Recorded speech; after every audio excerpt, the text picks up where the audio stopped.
Hi, everyone. Welcome. It's the Reiki Lifestyle Podcast. I'm here with my daughter, Robyn. Hi, Robyn. Hello, everybody. And we are just so excited today to have our guest is Penelope Smith. Hi, Penelope. Hi, glad to be here. I'm so excited. I heard so much about you at the Omega Institute last week, talking about all of the students that have taken animal communication with you. So thank you for the gifts you bring with your teachings for the animals and for the earth itself. Anyway, let me talk about you just a bit and then we'll get started and have you share your story. So Penelope is really one of the original teachers of interspecies telepathic communication.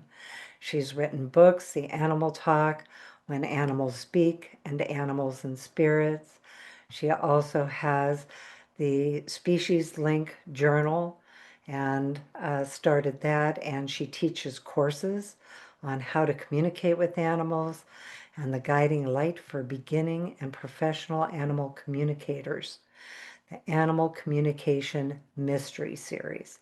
So we will put all of that information up on our webs on the show notes on the podcast. So anyway, Penelope, just welcome. Thank you for being here.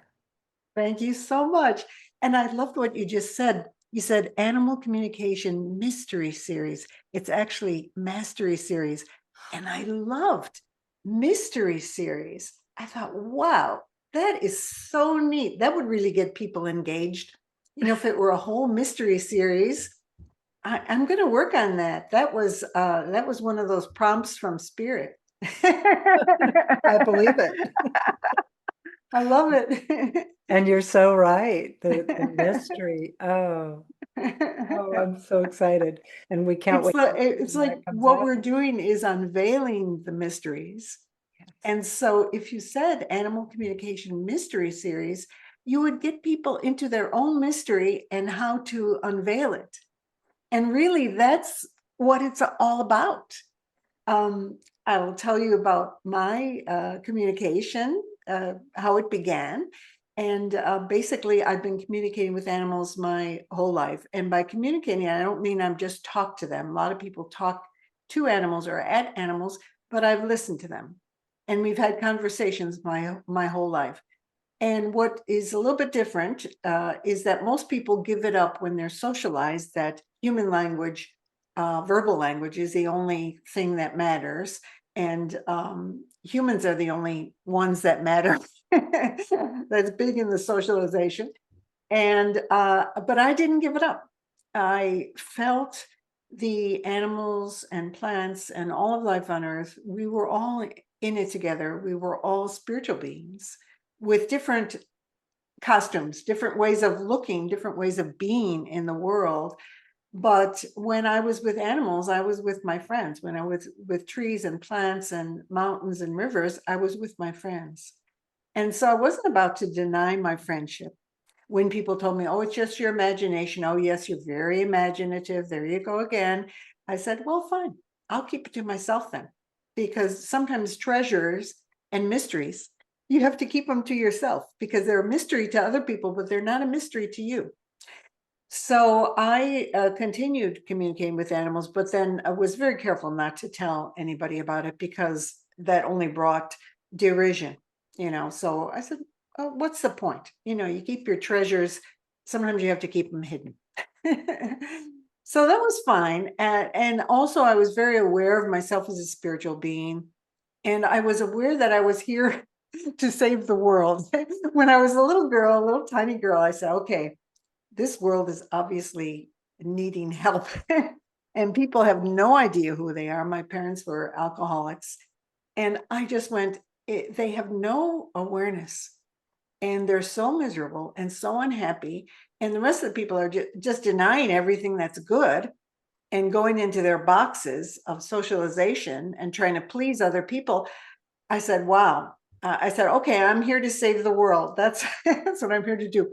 Of course, that's the child version, but really, as time went on, it just morphed into helping people to become more enlightened so that they could be happy and the world would be a different place, a better place. And I certainly had an example close to home of what misery was, and inflicting misery on myself and the other people in my family was a daily occurrence. So I prayed, and that's what I was directed to do by divine mystery, to pray and to get through it and to bring the truth to the world when I was old enough to do that. So I had this experience, and I also knew and was aware that this was to turn all this pain and suffering into love for the sake of the generations of people to come, and the generations behind, and the generations now. And I just kept praying, and had dents in my knees from kneeling on the floor so much and praying and chanting that I would get through it and that I would be able to do my mission in the world. And so the animals that were with me, I had friends, both my domesticated animals were my friends, and the wild animals were my friends. I could sit in the little park nearby, and I would just call birds and squirrels and garter snakes. I'd call them to me. I just say, come out. I won't hurt you. I love you. Come on out. So gradually they would come out, and I'd have my little circle around me, and we'd communicate with each other. And I saw them as just beautiful beings. I'd had really tender a relationship with them, and that they trusted me, to me, was the highest thing. I still consider it an amazing thing when wild animals trust you, because why should they trust humans? They've been hurt so many times by humans. So it was wonderful. So then as I grew up, I went into I studied psychology and sociology and other social sciences. And I just decided that as I went on, I just decided, well, the university route of just making studies that sit in libraries and statistics was not the way to go. So I became a spiritual counselor for people so that I could counsel people on their spiritual journey, which involved their psychological journey also. Their traumas, their ideas that no longer serve them were all a part of what kept people from remembering who they were. And so focusing on that, I felt it very fulfilling, because I saw people, gradually shed their veils. And then I started to apply what I knew helped with people to animals. I had a particular case, which you can read about in my book, Animal Talk, of my first cat that I sat down because she was very afraid and she had trauma. And I applied the same things that I applied to people. And it was absolutely miraculous, the change in her. In a very short session, maybe 20 minutes, a half an hour, she became like a different cat. She went from being very afraid, very traumatized, wounded physically by other cats, and she shifted totally. She healed physically. My roommates thought that I had put in another cat, because she usually ran from everybody except me. And now she jumped up on people's laps, and they're going like this, like, whoa, what is this? What's going on? So I told them, they were also worked at the counseling center that I worked at. And I told them what I did. And they said, whoa, that is astounding. This is like a different cat. I said, so I had to test out, were all animals like that? Were they able to shift so rapidly, where people, you sat them down for, hours and hours and hours, to get through these layers of trauma and mental resistance? The animals didn't have that kind of resistance. So I did it was like my practice to see how this would work. I did session after session where people found out that I was doing this and helped with behavior problems, illness, all kinds of things, surrendered to the same techniques. And then I learned more techniques of healing with people, and everything I did with people, I applied with animals and found that animals gladly, openly, with open hearts accepted the healing remedies and the counseling and all the techniques. And so that was the start of it. Eventually I charged for my services. People say, you don't charge for this. I said, well, I'm just experimenting right now because I have to see, is this really viable? I'm not going to charge people for something that I'm not really sure is going to work for them and for their animal friends. So anyway, it worked, and I went on, and gradually I shifted from working with humans in counseling, and I did body energy balancing and healing. With humans, I gradually shifted because I saw that my mission in life to enlighten people could be served even better through the animals. Plus, I loved working with animals. I mean, I loved animals. It was a lot of fun. The results were fantastic. I mean, I loved working with people too, but I saw that people became enlightened through their animal companions.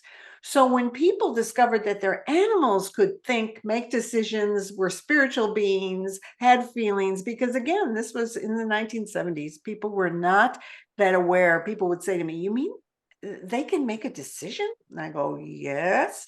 You mean they have those kind of feelings? Yes. So there was a lot of education to do.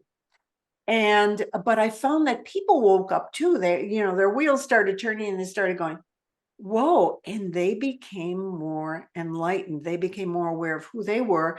And they listened more to their animal friends who had the keys. The animals had the keys to meditation and to being present and aware of themselves as spiritual beings that humans often forgot in their socialization, especially westernized humans that didn't have that touchness with the earth that, say, indigenous people had. So it shifted, and I went out and I focused on education. I said, I know this is an inherent ability. I know that everybody has this ability.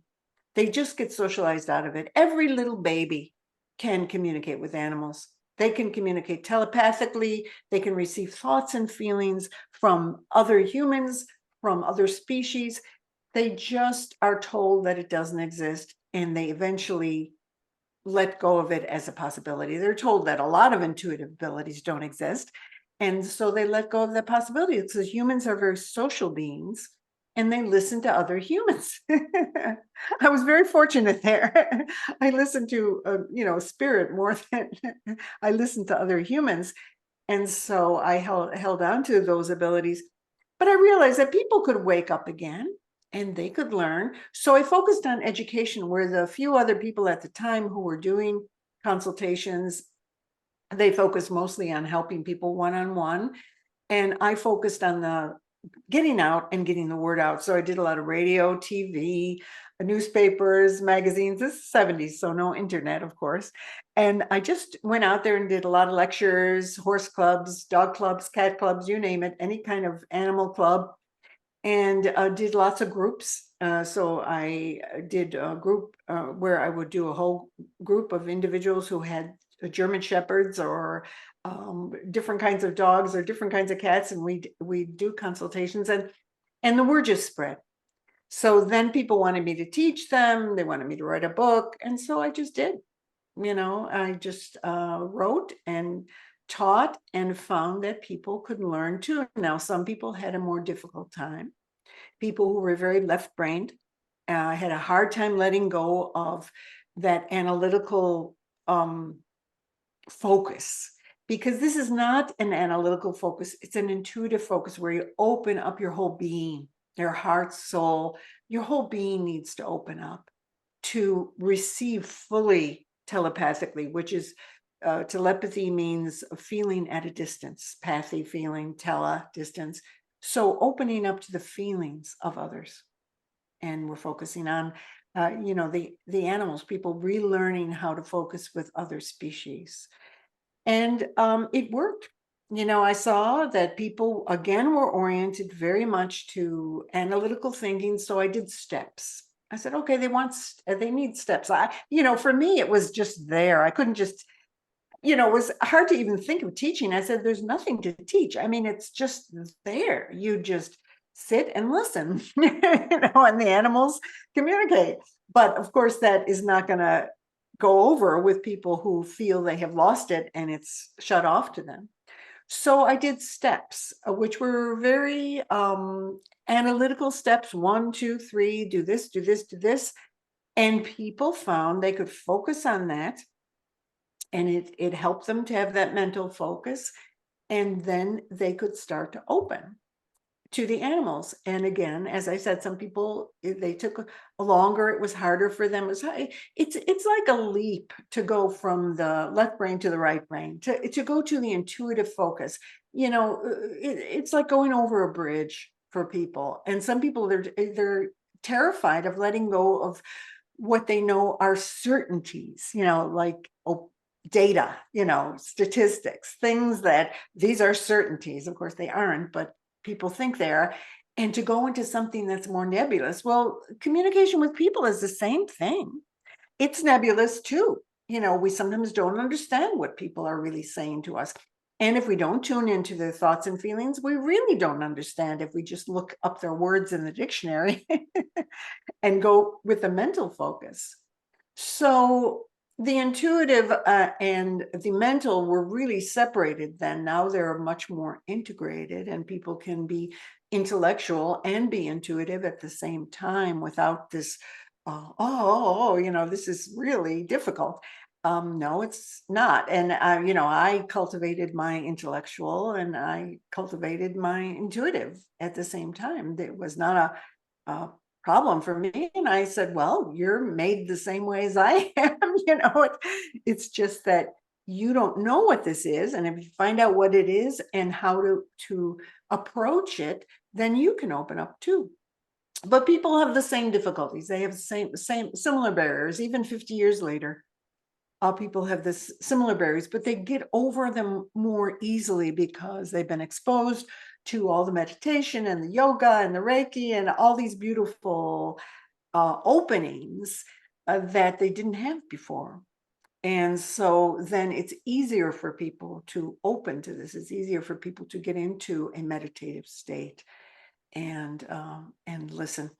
So then it just kept going and going. I trained a lot of people, and they were great people, and they went out and trained people. So, over the years, I hopped around the world and trained a lot of people and spoke, taught in institutes, and I'm really proud of the people that trained with me. They went out and they just did it, and they trained people who trained other people. So, people started calling me the mother of interspecies communication. And then, time went on, and I said, well, really, I'm the grandmother, because I've got generations now. I mean, really, I'm more like the great grandmother, possibly great great grandmother now, with these generations of people. But I like grandmother because my guides are the ancient grandmothers and grandfathers. And I love elderhood and the wisdom associated with the ancient ones. And so I thought, grandmother, that's a good one. I'll accept that. Grandmother of interspecies telepathic communication. That feels really good. And people love grandmothers. Grandmothers are the ones who really put all the love out there for the grandkids and enjoy the grandkids. And so it just came to this point. And here I am now. I really am an elder. I mean, physically, and it's a good time. It's a good time. I spirit guided me to stop teaching years ago, and I took a break. And then in 2021, Spirit said, "You're going back." And so I started teaching symposiums. Now it was online. I had always taught in person. I had never taught online.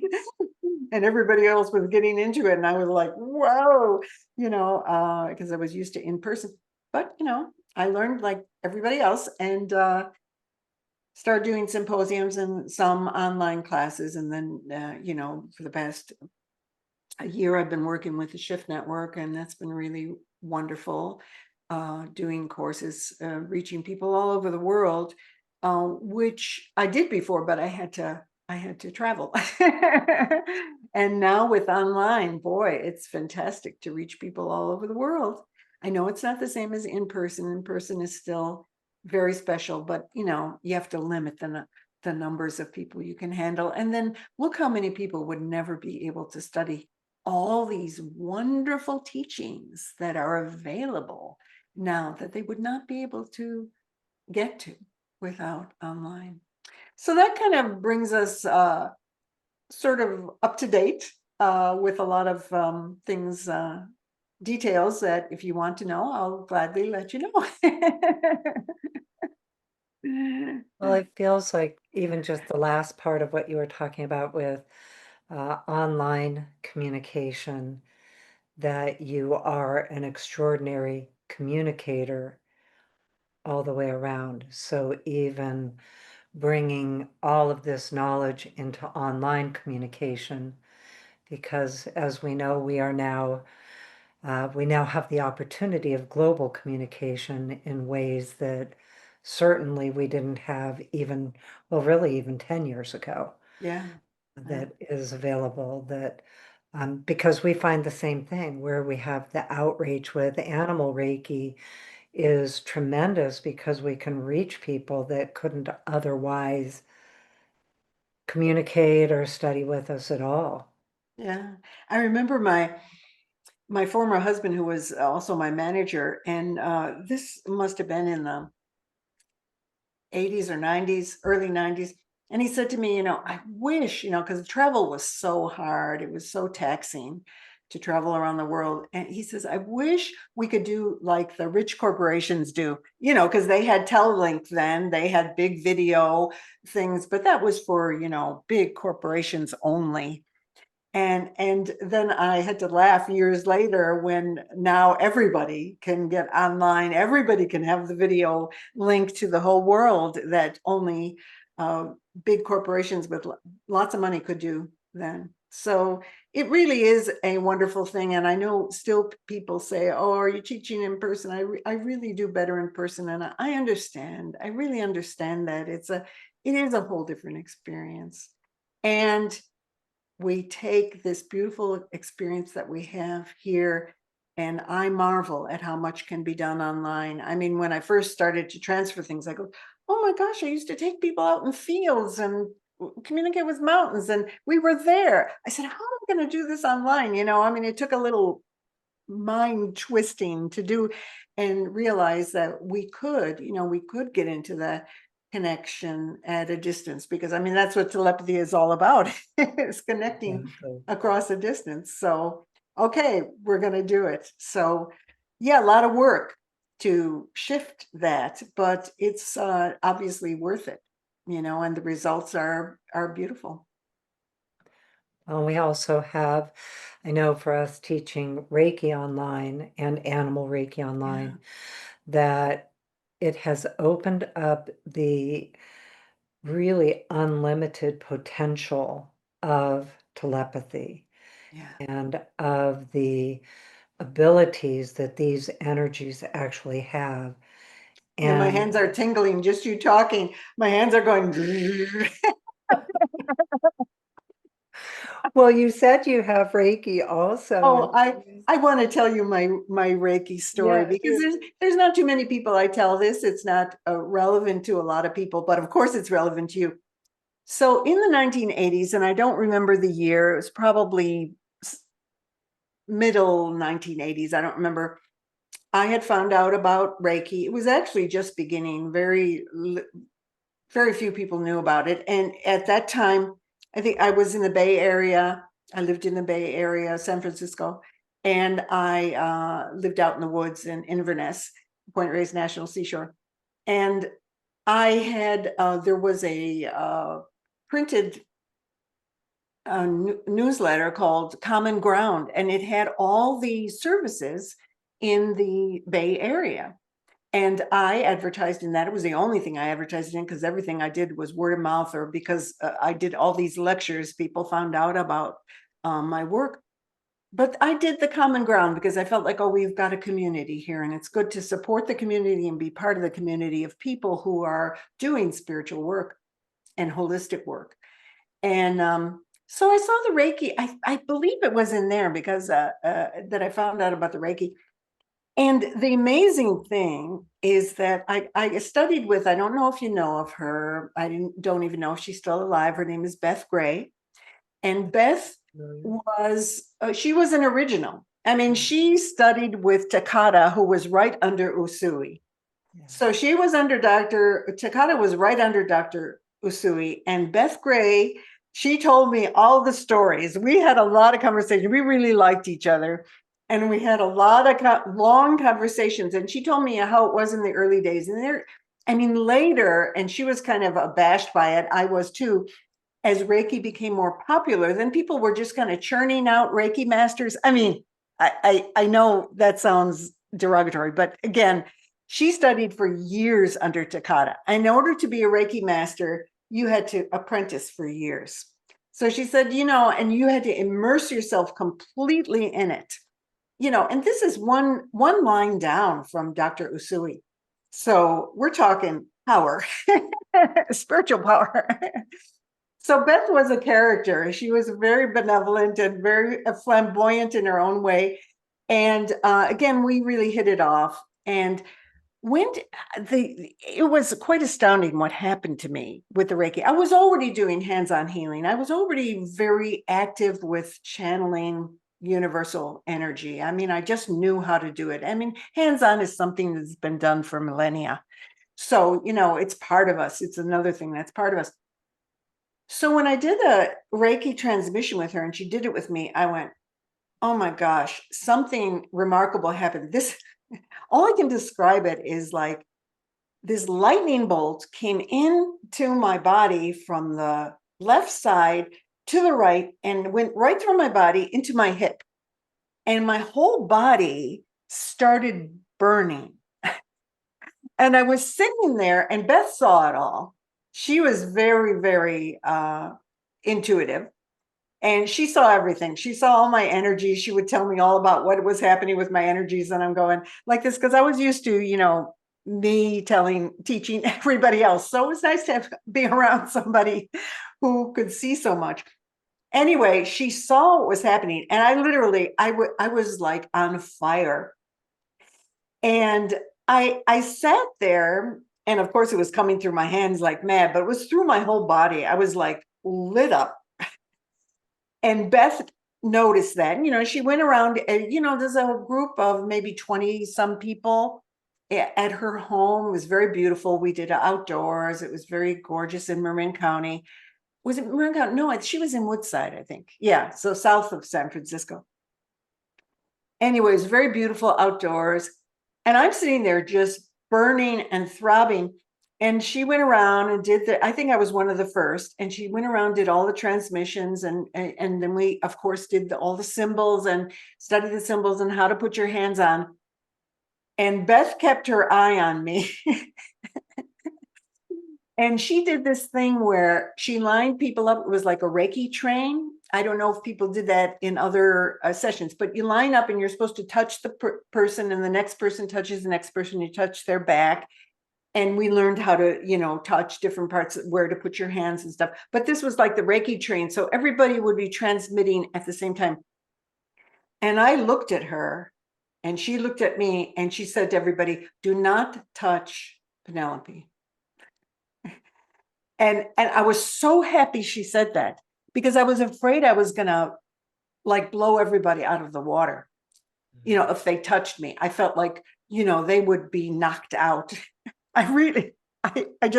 So she put me in the back of the train and she said, don't put your hands on anybody. And I said, fine, I really don't want to, because they were like burning and burning. I thought, I'd melt somebody's body. So I sat in the back and just put my hands at a distance. Even then the person looked back at me, kind of thing. And I kind of, going, God, can I moderate this? But it was just coming through me. So it was quite remarkable. And Beth and I stayed in touch. And, that was Reiki 1. And, but I really felt like everything was coming through me. And after when I did healing, I could feel how powerful it was. I mean, I was already doing powerful healings with animals, but this was like whoa, and fast, very, very rapidly. I know other people, when they did Reiki, they spent a long time at it. And I was just like, zoom, and it's done.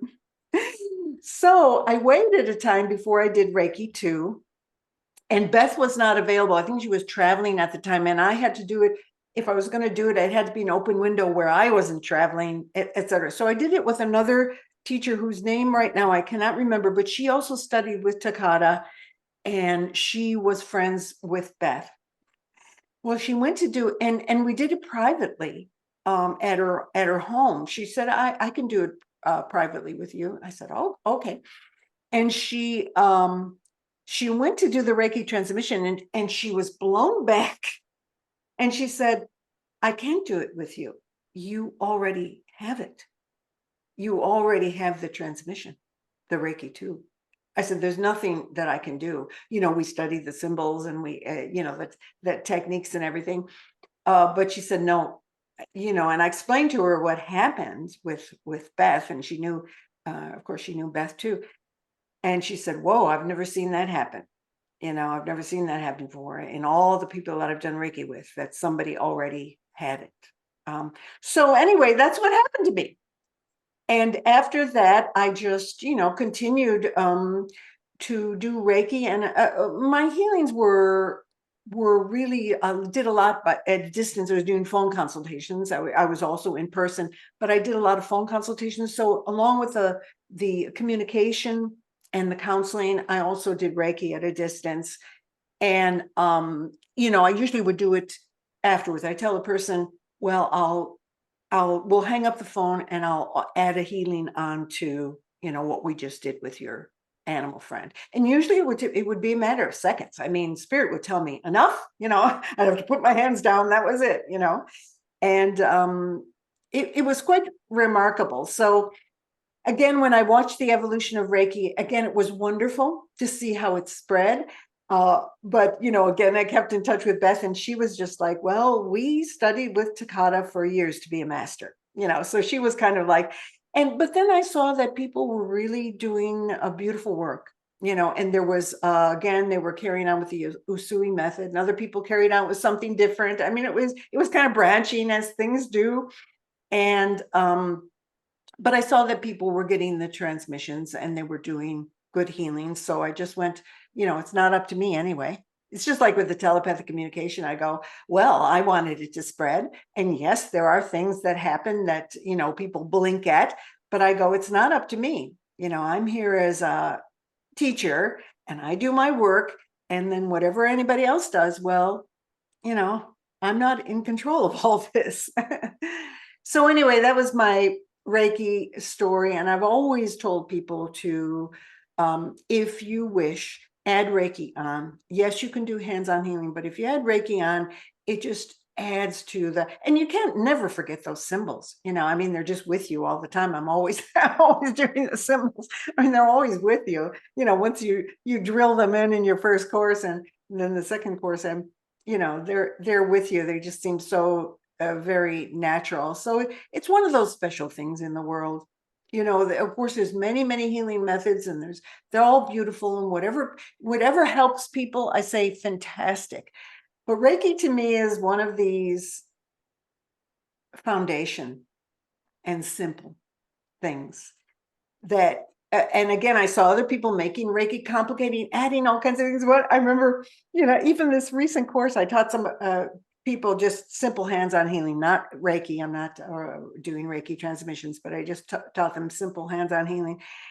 And people said, you mean you can do it that way? Well, when I did Reiki, they had me doing all this, and I had to do all this beforehand. I to do these rituals and prayers, and I'm going, whoa, I didn't know that was part of Reiki. Okay. I mean, to me, Reiki is real simple. It's just like, and then that's it. That's it. It's a transmission from the universe, and that's it.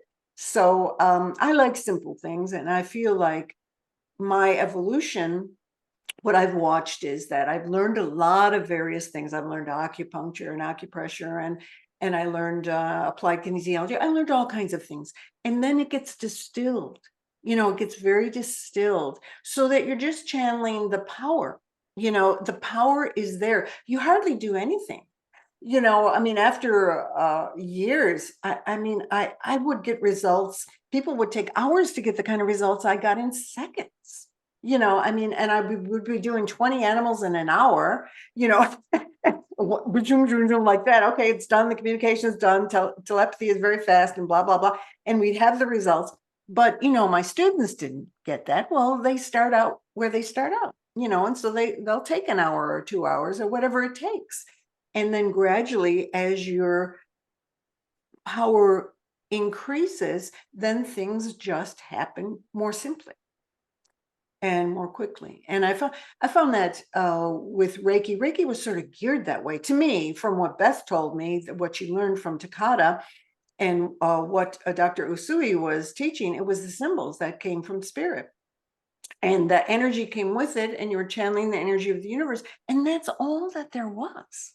There wasn't a lot of additives. There wasn't a lot of, you do have to do 40 rituals, or you have to do this, or you have to do that. No, and again, I appreciate that people always have to add their creativity to things. And, there's many, many healing methods, things I learned in the 70s that people are doing and calling by different names now, or they have variations. And that's totally okay. And I appreciate that all my students will have their own flair, their own style, their own creativity to add. Great. That's what we do. We're creators. So fine. But what I loved, and I was really glad to be in on the first people to have a Reiki transmission in those days, because it showed the simplicity and power of it. And that never disappeared for me. And when I found that other people actually were, to me, it felt like people were being held back by adding complexities on top of it. Take away those complexities. That's what we do our whole lives. We spend our whole lives undoing the complexities that have been added onto us, the burdens of all the ideas and all the things that we're supposed to do. We spend our whole lives detoxifying, taking away these things so we can come naked in our truth as souls, as heartful souls. And then we can do really good work, and that's what I aim to give to my students. Just have yourself there. Don't add on a whole lot of things. That's our human mind sort of wants those securities. Well, if I add all these little buttons and all these little things, okay, then I'm safe behind all this. Well, I've seen people who are safe behind all this. The results are diluted, and you're far away. You get further and further away. Okay, take all that stuff away, all those cobwebs away, and there you are, undiluted. And it's just soul to soul. What could be more beautiful? And what could be more simple? And Reiki's like that to me. What is more simple than this? Sorry, my hands get going here. I have to be careful since that first session. No, it did quiet down. I stopped burning, I think, after a few days. Penelope, one of the things that you said when you were talking about animal communication that kind of wraps around to what you just said is that the animals don't have the same layers that we Yeah. do. And so it's just interesting that it's like, okay, if we could move beyond that safety of those buttons and layers that we put in, we are our more true selves. Yes. And it's interesting because you talked about that with the animals as well, and the layers that they don't have in comparison to us. Yeah. Except for the domesticated animals who end up taking on a lot of human stuff, Yeah. or they've been abused by humans. Mhm. And so they end up having the same neuroses and the same diseases because of association with humans, unfortunately. Yeah. And it's part of their journey. Yeah. It's part of their journey and the human's journey. It's part of their journey together to clean those impediments and come back to this purity that the animals can show us. They don't forget who they are. They know that, oh, I'm just going to live this dog experience to the hilt. I'm going to really enjoy it. But they don't forget. Well, here I am. I came in. I'm, body's going to go back to the earth, and I'm going to go out. We're with humans. The layers of thought that are added onto our experience make it terrifying for us. Thoughts and fear, they go together, that mental gripping. And then when we release that, we get more into, okay, just hang out. Just hang out, soul to soul, heart to heart. Here's this beautiful person in front of me. What could be better? Nothing to be afraid of. And we're just here. And that's what the animals teach. They can teach you the purest form of meditation and the purest form of presence. They're ready. They're set to go for what is right now. Okay, time to, like my dog here, Pico, he's an 8-month-old puppy. Okay, he's been with me before. And he knows the ropes. And he's a very advanced spiritual being. But here he is. When there's a class, he just supports and hangs out. And then as soon as we're done, he comes up and he smiles and he says, let's go and play. He totally gets what's happening in the moment. And when humans pay attention and are here in the moment, we're at our best. But let's face it, our human condition, our programming is difficult. It's very challenging. We constantly have to remind ourselves to be present, to be open-hearted, to be in the moment, not to let the fears take over, to get screwed up in our head. It's a challenge. And that's the beautiful thing about being with animals is they know that. They go, wow, you have it really tough. You get lost. They're trying to get your attention to communicate with you, and you're lost. You're going in your own wheels, and you don't hear them. It happens to me. Where people will say, I have to go outside. I don't hear him because I'm busy. And then he goes on his pad, inside. And I said, oh, and he said, well, yeah, I told you I had to go outside. I said, I know, I didn't hear you. But that's the human condition. We have to be compassionate toward ourselves. The animals look at us and they go, oh, there they are again, off in their heads. Let's get them back. Let's take them out for a walk. They take us out for a walk. So true. What does it feel like? How is it different in how animals communicate that in your experience, telepathically? What does that look like or feel like? Well, telepathic communication is straightforward. So when animals are communicating, you're getting a whole package of sensations, thoughts, feelings. Telepathy is like extended senses, or our physical senses finer tuned. So you can get the animals what they're smelling, what they're tasting, what they're seeing, what they're hearing, what they're thinking. All those things are part of it. So then we translate into words. As humans, in order for me to tell you what my dog was just communicating to me, I translate his feelings and his thoughts into words, as best as I can, staying true to his communication to give it across to you, to give you the flavor and the essence of it.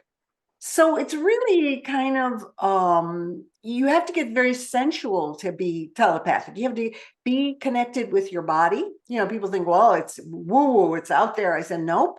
Actually, you really need to be grounded and with your body to communicate well. People go, oh, I thought it was all in your head. I said, nope, actually, it's all through everything. Your body is a vehicle.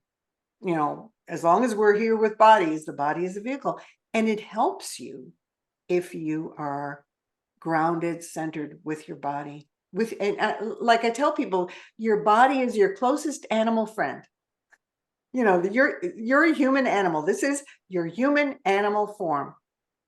So get with it so that you can communicate with the other animals and then understand them better.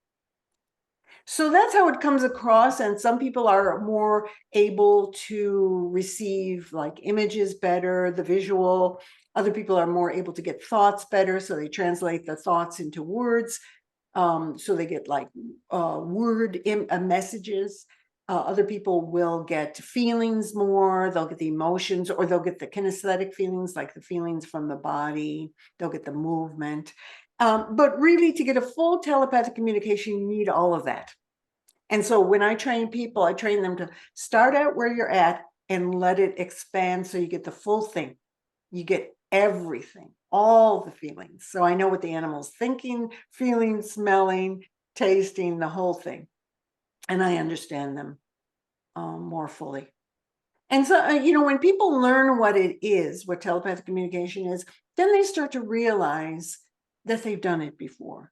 They go, oh, well, I was compelled to go to the barn.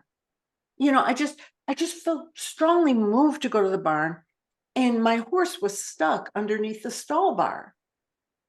And then they realized, oh, I got his intention. I got his call, his emotions.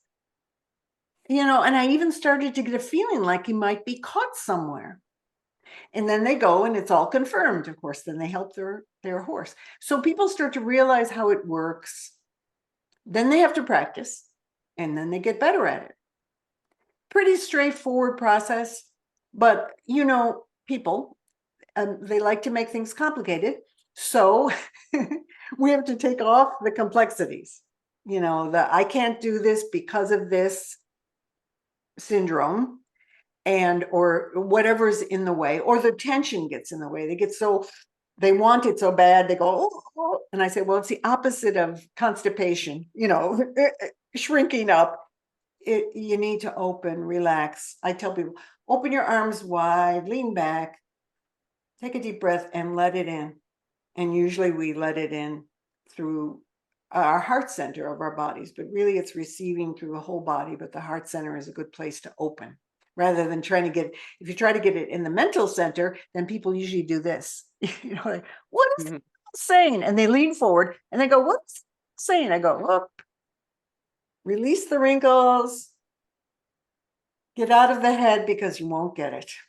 All you'll get is your own thoughts or what you think the animal might say. So it's really a wonderful thing. I don't know how people live without it, people who think they don't have it, because it's very natural. It's very rich. It enriches all your communication. And let's face it, we get people's feelings. We get people's thoughts behind their words. Sometimes people will say things and we know they don't mean it. How do you know they don't mean it? Well, even if you don't see them physically and it's just over the phone, you get the tension, you feel the emotions, you might even get the thoughts that they don't like something, but they don't want to say it. That's telepathic communication. So I do think that in the evolution of Reiki, it is circling back to that easy part of it as a teacher. And I think this sounds like the same when you're teaching animal communication, that unlearning is almost step one. Yeah. To unlearn that rigid, do this, this, and this, and then that will get me this. There's almost that training, childhood training of, you have to do things in order, and then there will be a result. There will be a payoff or something. And so going back to that simplicity is really the key, I think. The thing about too, and the harmony with the telepathic communication is, as soon as you put your hands on or hands off at a distance, as soon as you connect, it's a connection. It's a deep connection. You're connected to that other being. Your energies are connected. Same as when you telepathically communicate. So I tell people, well, it'll enhance your telepathic communication. You do Reiki and you'll feel what the animal feels pretty easily. Both of them assist each other. They're both very harmonized with each other. So after you do, oh, sorry, Robyn, did you want to? Good. Okay, Go ahead. after we start with some of the unlearning, what's step one for people to learn about animal communication? Really, step one is being present. Yeah, and again, it's so foreign to people what being present is. I'm not all people, obviously. If you've been a meditator or you've been into Reiki, it's not. But for people who are constantly turning around in their minds, being present to what's here, right now, is the big one.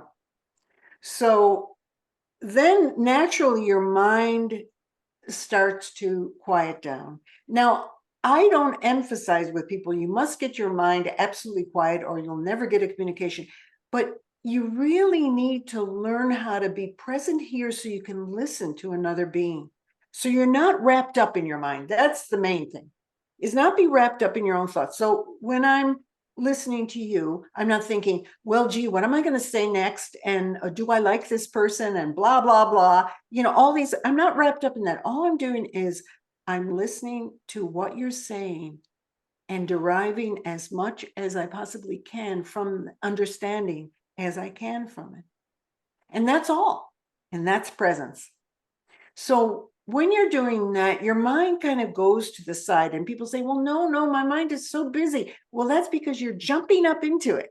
Now, if you go down, and I always tell people back and down, Spirit has given me all kinds of ways to help people. And one of the things is back and down. People are always jumping up and going zzz, like this. So I say, bring your energy back and down.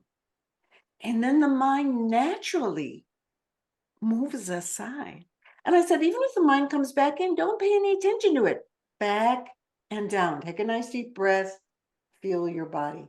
Let me give you an example of how people actually know this, but they don't know that they know about energy. They don't know that they know about these things until they come forward and want to learn about it.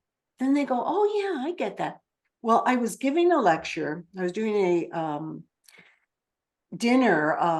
fundraising dinner at this for this institute, Earthfire Institute, which is an wild animal sanctuary in Idaho. And we were doing this fundraising dinner and everybody was all dressed up. And of course, it was about getting money for the center. So people were having this big dinner and then we were introducing them to the animals. And I was telling them about telepathic communication. I was giving them a talk. Okay, so I had a porcupine right next to me. I know the porcupine, Show Me. In fact, he gave me his name. They had a different name for him, and he told me his name was Show Me, and it came from a previous lifetime as a indigenous person, as a Native American. And so Show Me was next to me. He was in his cage, but then he came out, and I was very comfortable with him. We were very comfortable together. I had this sort of lacy dress on because I was dressed up for this dinner. I had this lacy dress on, not my usual. And I was standing next to Show Me, who is a porcupine. Okay. So people were as soon as Show Me came out of his cage, people leaned forward. Their energy was bombarding him. Show Me started to get agitated. And he got wrapped up in my lacy dress. Okay, so this was like an emergency. You're not going to get unraveled from porcupine quills very easily. So I said to everybody, and these are complete new people to telepathic communication. No, nothing. They're obviously animal lovers, so they wouldn't be at a fundraising dinner for a wildlife sanctuary. I said to everybody, bring your energy back and down. I told them, you're agitating the porcupine, bring your energy back and down. And you could see everybody, they just went like this. They leaned back. Everybody went like this. Their energy went down, and Show Me immediately quieted. And then I could take my dress, which was getting wrapped around his quills, easily take it out of his quills before it was so wrapped around, we were going to have to get shears to take my dress off. And I said, Show Me, just stay still. And I said, everybody, keep your energy back and down while I get my dress out. and I got my dress out, and then we did the communication. And I said, and I explained to them, that's a part of what we're doing here is bringing the energy, getting yourself grounded, connected to the earth. Do not put your energy forward onto animals. As soon as you do, you're invading their space, especially evident with wild animals. It's also evident with domesticated animals. Many domesticated animals will react to that, but domesticated animals are so used to people, they'll just excuse people. But if people push their energy all over them, some dogs will bite or some cats will flee the room.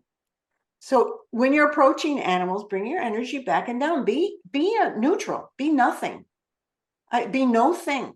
You're not doing anything. You're not trying to get something from the animal. See, people were all grabbing. Basically, people get very grabby.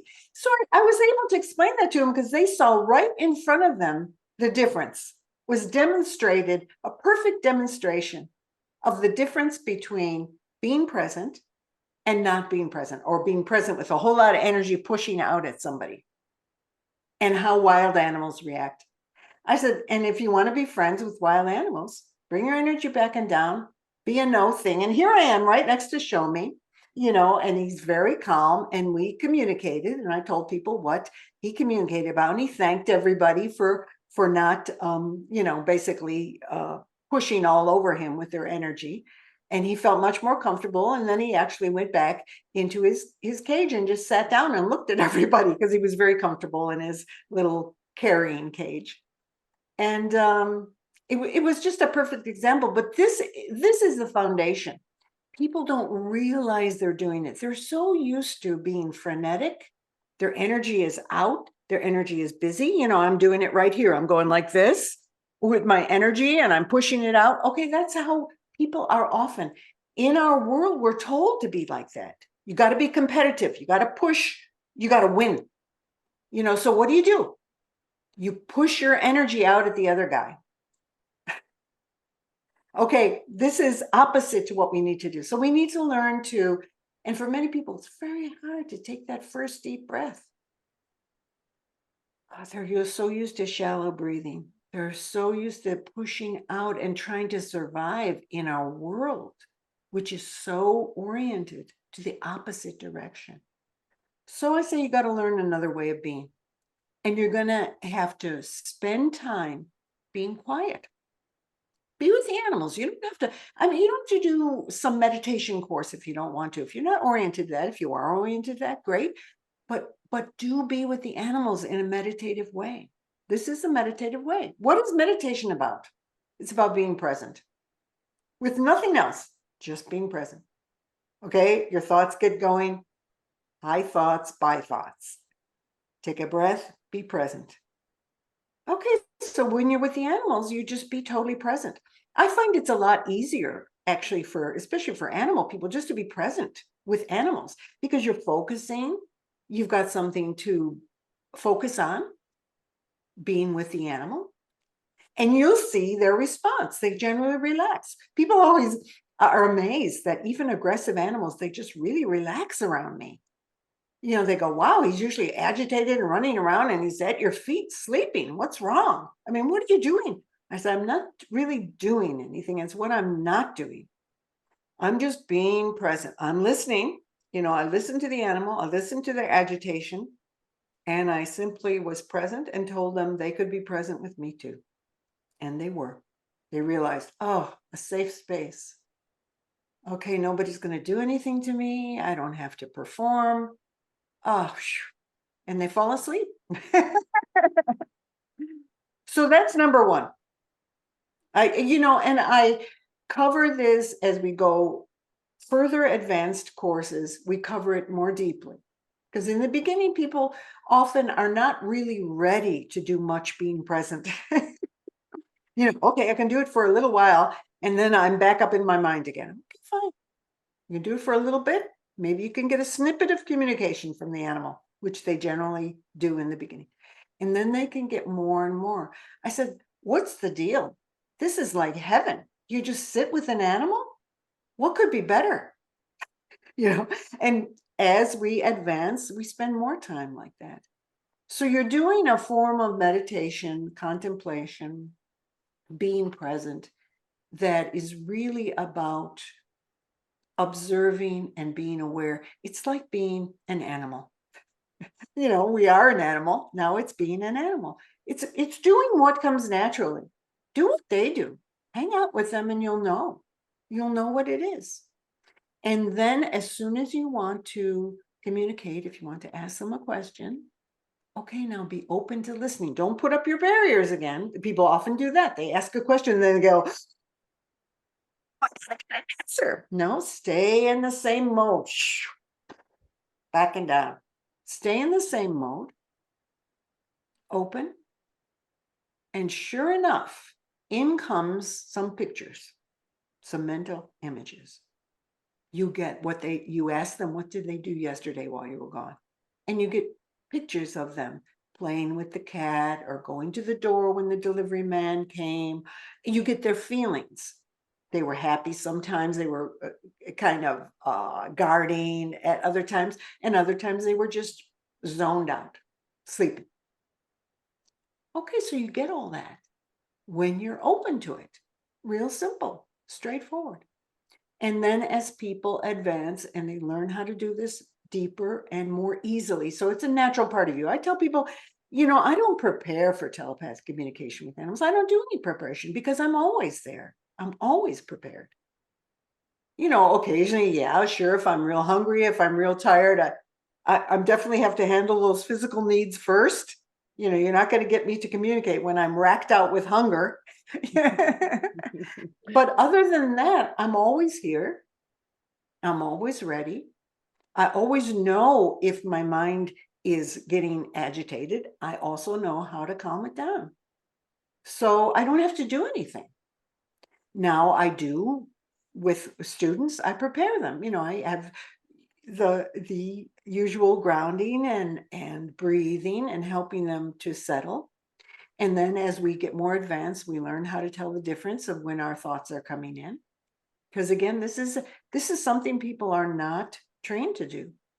They don't know their thoughts are coming in. They don't know they're being taken away by their fears. They need to learn how to do that. And again, many meditation practices, many healing practices teach those things now. But I teach them as part of my courses.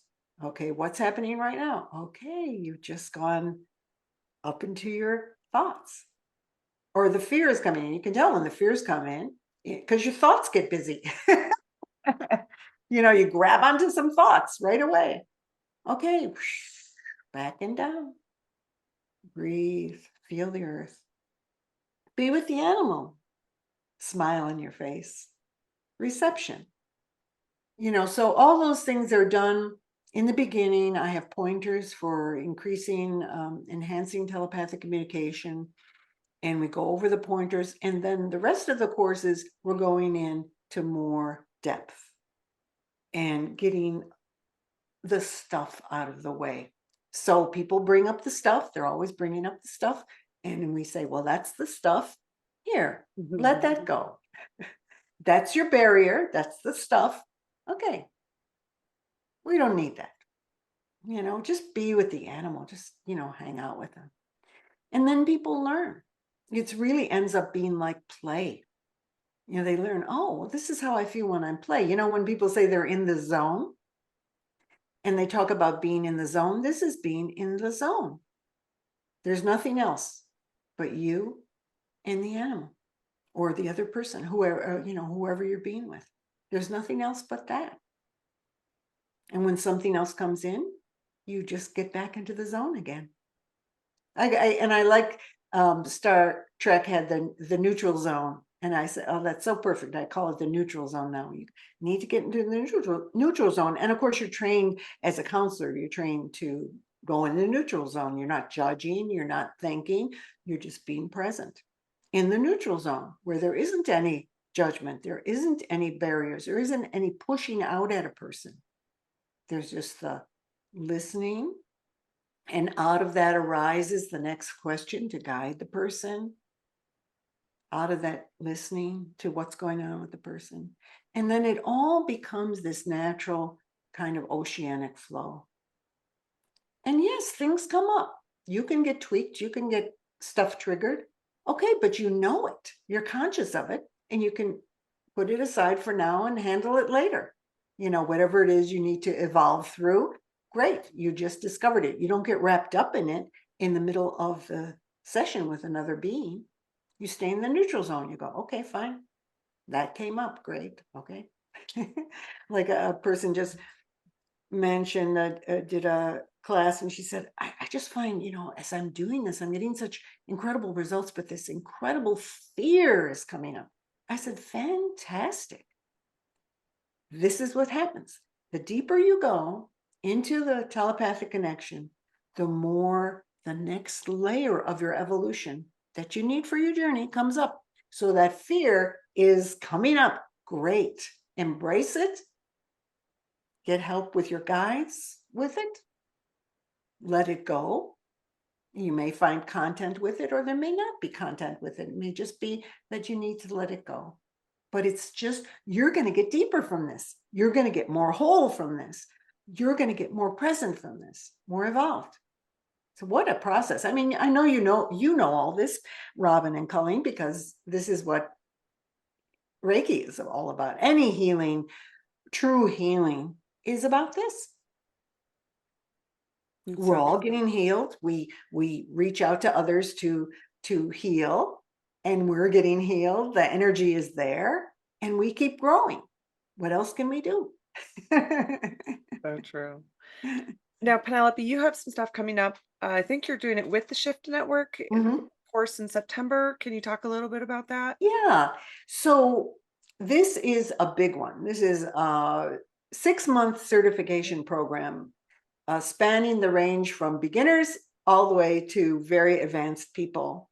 And Shift Network has included the foundation course that I did last year so people can prepare. So if people come in as beginners, they can do this 7-week course by recording with me and get themselves prepared for more advanced work, because we're going to go very, very deep. And it's an incredible opportunity, because I go, when I was hopping around the world doing everything in person, I could only reach so many people.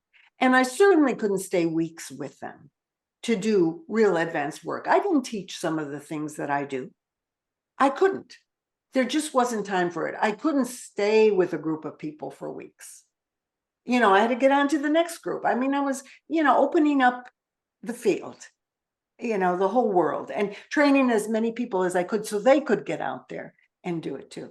But now we have this incredible opportunity. This is actually the first time in my life that I have the opportunity to teach so many things. I mean, this is over a 6-month period, a little longer because we take off for some holidays, but over a 6-month period, we're going to be going very, very deep with a lot of different aspects of how to help animals, both with the communication and with counseling, with healing techniques, with different approaches to helping them. Wow, it's very powerful. And when I wasn't teaching for those few years where Spirit had me on this really deep sabbatical and working very deep spiritually, people would call me or write me or email me and say, I wish I had this chance to study with you. I was going to, but I just didn't have the time. I really wanted a chance to study with you. And I just go, well, I didn't know I'd be teaching again like this either. And Spirit called and said, you are, out you go. And I went, and now you can.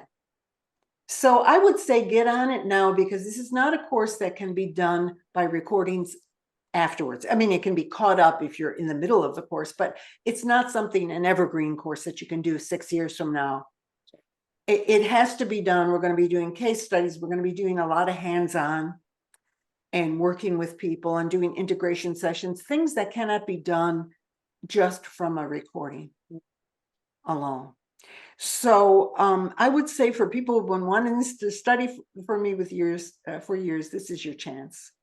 And you will get a lot of preparation in the course and before the course for those of you who have done no training with me at all before. And those of you who have done the previous 2 courses, well, off and away to the next level. Wow. I mean, it's trippy. I mean, it's a lot of work translating all this from, in person to online, but I'll tell you, I am so looking forward to it as I'm doing it and I'm working on it. It is just phenomenal, to be able to do all these wonderful things and to have these group sessions, with as my hands go up, the hands, they're always there. A lot of times I'll just be talking in a consultation, and a lot of times I do healing at the same time as I'm doing the consultation because it just happens. So I'm in the middle, I'm online, and my hands are going like this, they're always up. They're always working, and I do it with people, and I told I show them how they can do a surrogate. If they want, they can have a stuffed animal there, or they can just picture the animal in front of them. The Reiki works really well like that. Just picture the animal there. They are there. They're right there. They're feeling it. Or you can picture them at a distance. Doesn't matter. All works. But yeah, it's going to be just phenomenal. I mean, I'm totally blown away that this is happening, and we're going to be able to do it with people from countries all around the world. And so you have an incredible community. Yeah. So there's a lot of opportunity for community. We'll have both a Facebook page, but we'll have these sessions where we'll be talking to each other a lot. And it's people really enjoyed our community connection. It was incredibly supportive, very, very beautiful. And yes, I know it's not in person for those diehards who were like me when I first went online, like, oh, this is not in person. It's not the same as in person. No, it's not the same as in person, but boy, it's powerful. And you look at it, online, we're talking about electromagnetics, energy and moving energy. It's all the same energy. So we're getting online. We're going through a medium of energy to transmit energy. Amazing, isn't it? I mean, all we're doing is we're making a hookup, because the telepathy, you don't have to have anything in between. I used to do phone consultations. Well, I only needed the phone to talk to the person and to know which animal I'm talking to. But really, you're just connecting at a distance. So the same thing online. But I feel like it adds it's like an extra booster of energy with people. Kind of amazing, really, and I'm discovering it. It's not been a long time since I've been doing the online classes, for a few years now, and I just go, wow, this is kind of an amazing thing that has been offered to us, and we can utilize this. All that's going on in the world, people focus on all the chaos and this and that, and I go, yeah, it's transformation. That's what happens. It's a turning of the ages. I mean, ancient peoples predicted this forever. So now we're in the middle of it. Yeah, you signed up. Here we are. And then we have this. We have this opportunity to connect physically, energetically, whatever we call physically, because it's all energy. We have this opportunity to go Zoom, literally, with each other. Yeah, with each other. That is quite amazing. That really matches. And because you've been doing all these animal Reiki sessions online, how amazing it is to be able to do this. I mean, I thought when it first came out too, I thought, how are we going to transmit the Reiki online? And I'm going, well, what's the difference? It's energy. What are you talking about? But you got to get used to it. You're used to it in person. A person is in front of you. I had beautiful Beth Gray in front of me when she was giving me the transmission, right there physically, and if I'd been burning up at home, it would have been a different experience, but online, it would have been a different experience. But anyway, it was my experience. It was meant to be at the time. 40 years ago, whenever it was. Wild. Well, where can people find you, Penelope? Do you want to just, Yeah, sure. What social are you most focused on? Like, where are you most? Facebook. And I have both a personal page and a professional page. I invite people to go both. The personal page, I post notices too about my events, but I also post my animals and my land and my recent camping trip and stuff like that. I think that all my students and people are tuning into that. It's fun. Yeah. And then the professional page, I stick purely with announcements about animal communication or things I find online that are scientific discoveries about how trees communicate or whatever, all aligned with animal communication. So it's a little bit, it's beautiful, but it's not my personal, Okay. animal family. Yeah. So go follow both so you can get to know you Yeah, so you can personal get both. level And then I'd say, for events, go to my website, animaltalk.net. And for events, I would say just get onto my email list, real simple. And I always announce on Facebook too, on both my pages on Facebook. Instagram, I hardly ever go on, but I'm on there. But I've got YouTube channel. I've got lots of videos on YouTube. So you can learn a whole lot for free. And on all those videos, a very beautiful way to educate people and to get introduced to the subject so you can find out if you want to go further too. So yeah, those are the ways. Animaltalk.net, and away we go. Fantastic.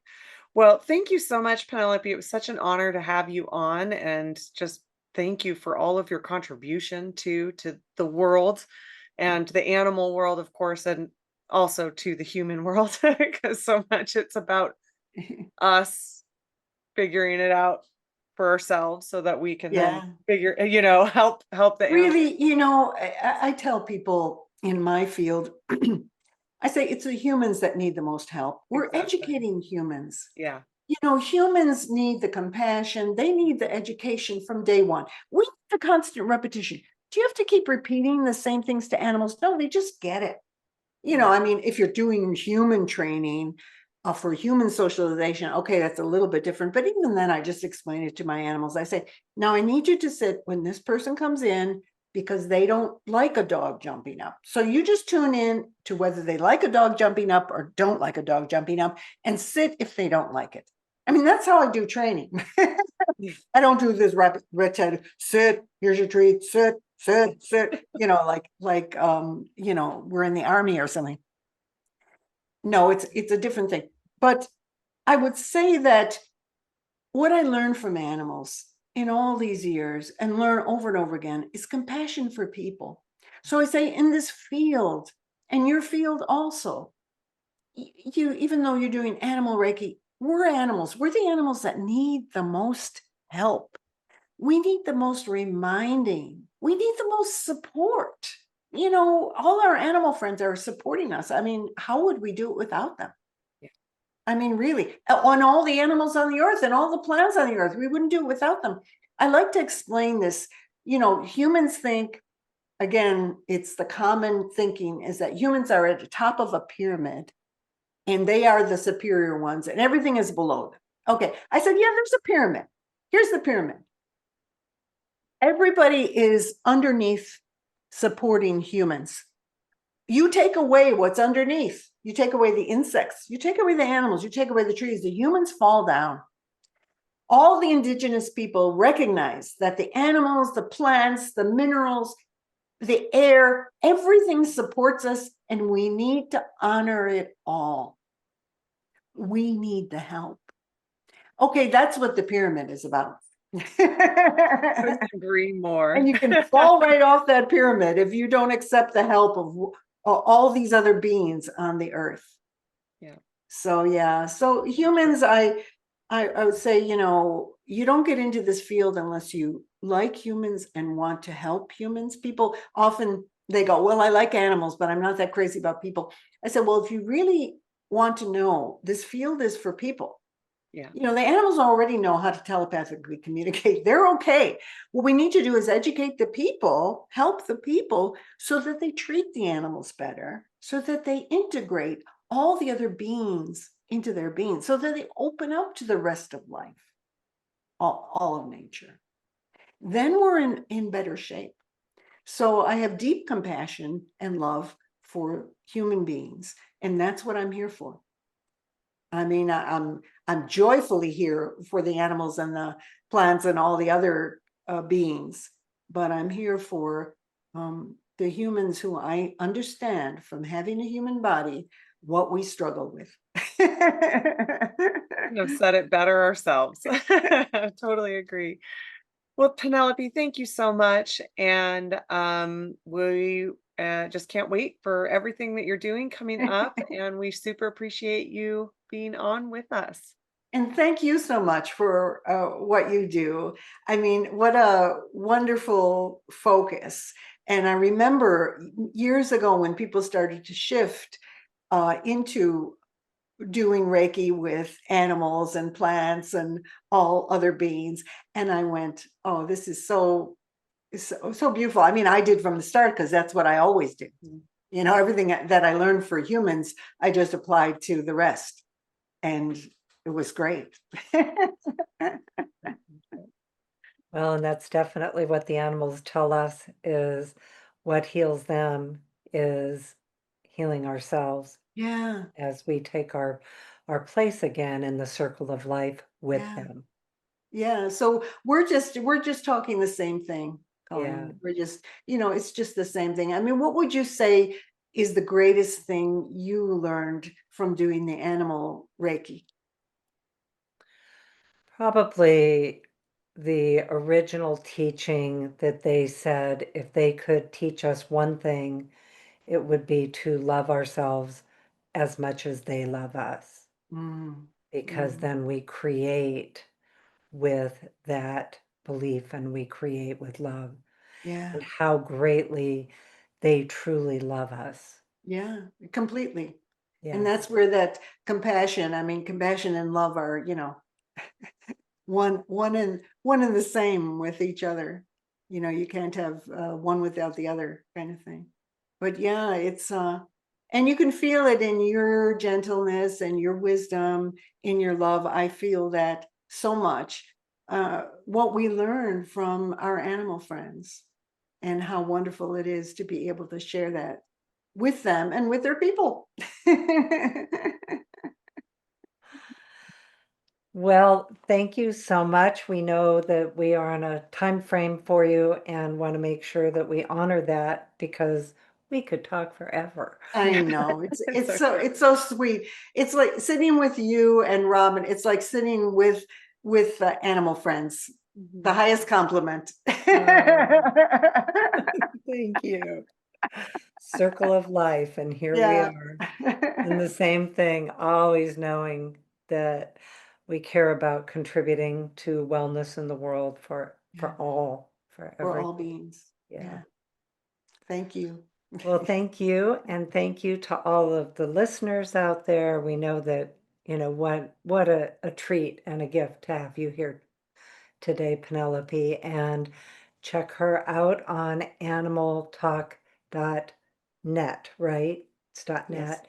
And then also the Shift Network, because I know we saw quite a bit of information about you on the Yes. Network You website can also. get the information on my website under events, and then you get a little link from me going to all the information on Shift, which is always nice.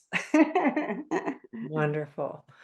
All right. Well, thank you. And thank you to all the listeners and all of us together and to the animals. Thank you. Thank you.